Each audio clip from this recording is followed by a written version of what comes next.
요단 서쪽의 아모리 사람의 모든 왕들과 해변의 가나안 사람의 모든 왕들이 여호와께서 요단물을 이스라엘 자손들 앞에서 말리시고 우리를 건너게 하셨음을 듣고 마음이 녹았고 이스라엘 자손들 때문에 정신을 잃었더라. 그때에 여호와께서 여호수아에게 이르시되 너는 부싯돌로 칼을 만들어 이스라엘 자손들에게 다시 할례를 행하라. 여호수아가 부싯돌로 칼을 만들어 할례산에서 이스라엘 자손들에게 할례를 행하니라.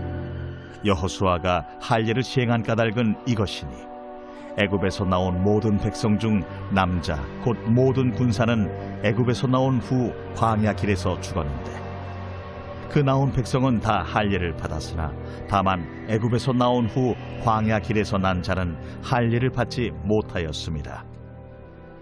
이스라엘 자손들이 여호와의 음성을 청종하지 아니하므로 여호와께서 그들에게 대하여 맹세하사 그들의 조상들에게 맹세하여 우리에게 주리라고 하신 땅 곧 젖과 꿀이 흐르는 땅을 그들이 보지 못하게 하리라 하시매 애굽에서 나온 족속 곧 군사들이 다 멸절하기까지 40년 동안을 광야에서 헤매었더니 그들의 대를 잇게 하신 이 자손에게 여호수아가 할례를 행하였으니 길에서는 그들에게 할례를 행하지 못하였으므로 할례 없는 자가 되었음이었더라.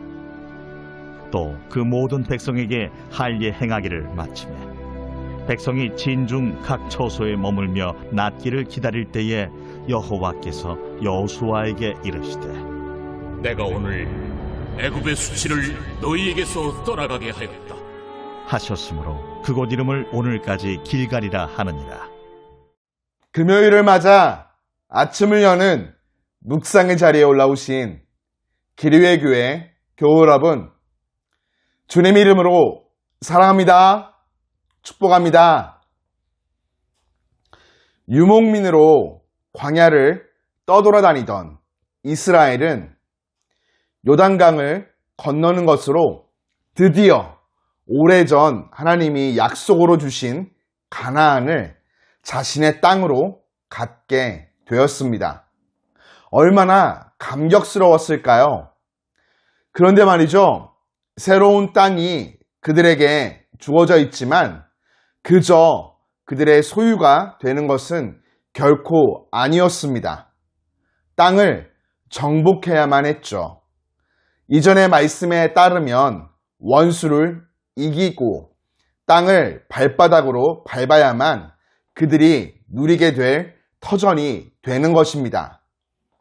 전쟁을 통하여 가나안 정복을 이루어내야만 합니다. 그런데 하나님은 오늘 전쟁을 해야 한다고 말씀하지 않으시고 여호수아를 통해 할례를 명하십니다. 왜 그러시는 것일까요? 전쟁과 할례가 무슨 상관성이 있는 것일까요? 출애굽 1세대는 할례를 행하였지만 광야에서 태어난 세대는 할례를 행하지 않아서 할례 없는 자들이 되었기에 할례를 명하시고 있는 것입니다. 할례 없는 백성이 가나안을 정복할 수 없다는 것은 하나님의 신적인 판단입니다. 할례는 하나님 앞에서 그의 백성들이 성결해야만 한다는 표시이죠. 이스라엘 백성들이 할례 없이 행하는 전쟁은 할례 없는 자들로서 할례 없는 자들인 가나안 민족을 정복하는 꼴이 되고 맙니다.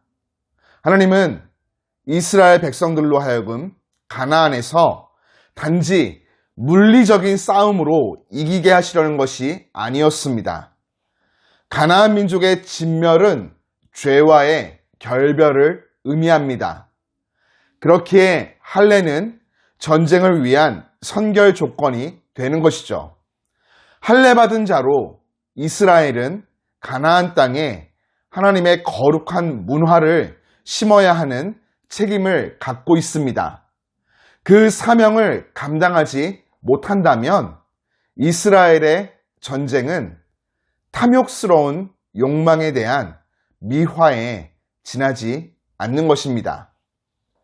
그렇다고 한다면 이스라엘에 요구되는 할례는 생식기, 표피를 제거하는 것으로 국한되어서는 안 됩니다. 육신적인 할례를 통하여 정말 중요하게 여겨야 할 것은 마음의 할례이죠. 속사람의 할례가 필요합니다. 할례받음을 자신들의 우월함이나 외적으로 구별된 민족임을 드러내는 장치로 사용해서는 안 되는 것이죠. 참으로 진정한 심령의 할례를 통해 가나안 땅 전체를 회복시키는 사역을 감당해야 하는 것입니다. 만일 이러한 부르심에 합당하게 나아가지 못한다면 하나님은 가나안과 싸우시는 것이 아니라 이스라엘과 싸우시는 비극이 발생하게 될 것입니다. 우리 시대는 너무도 빗나간 하나님에 대한 이미지와 가르침이 가득합니다. 하나님을 인심 좋고 인생들을 향해 후덕함을 베푸시는 분이라고만 생각하죠.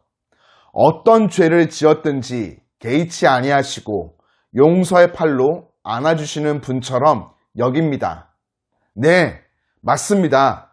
하나님은 사랑과 자비와 인자하신 분이십니다.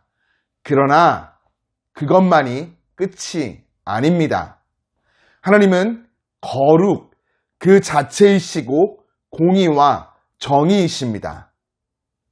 하나님이야말로 우리들의 제1호 경계 대상이십니다.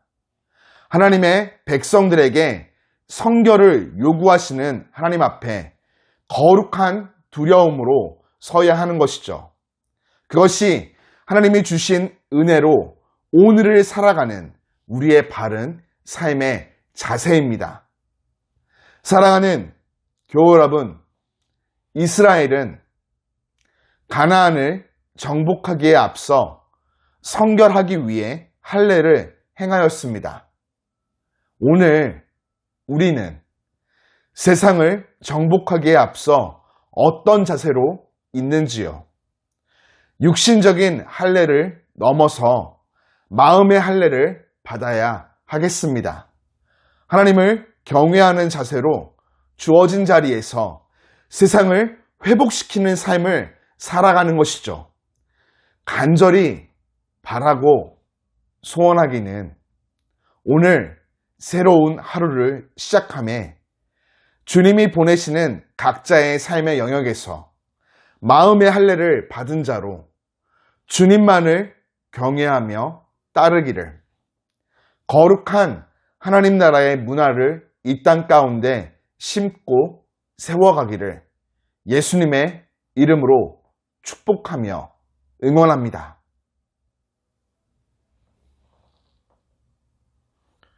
강한 팔로 나를 이끄시는 하나님, 오늘도 아름다운 하루를 시작하게 하심에 감사를 드립니다. 겨울을 맞아 기온은 차갑지만 청명한 하늘과 맑은 공기를 주신 하나님, 주님께서 만드시는 자연의 섭리를 통해 강한 팔과 능력을 깨닫고 하나님을 더 깊이 알아가게 하여 주옵소서. 모든 권세와 능력과 힘의 주관자이신 하나님을 믿고 의지하기 위해 이 아침 말씀을 통해 허락하신 은혜를 마음에 새기고 성령과 진리의 역사하심 아래 마음의 할례를 행하며 힘있게 하루를 시작합니다. 하나님께서 나의 삶 모든 순간을 선한 길로 인도하여 주시고 온전히 그 인도하심을 따라 순종하며 승리하는 삶 살게 하여 주옵소서. 오늘의 나의 모든 소망이 주님께 있음을 고백합니다.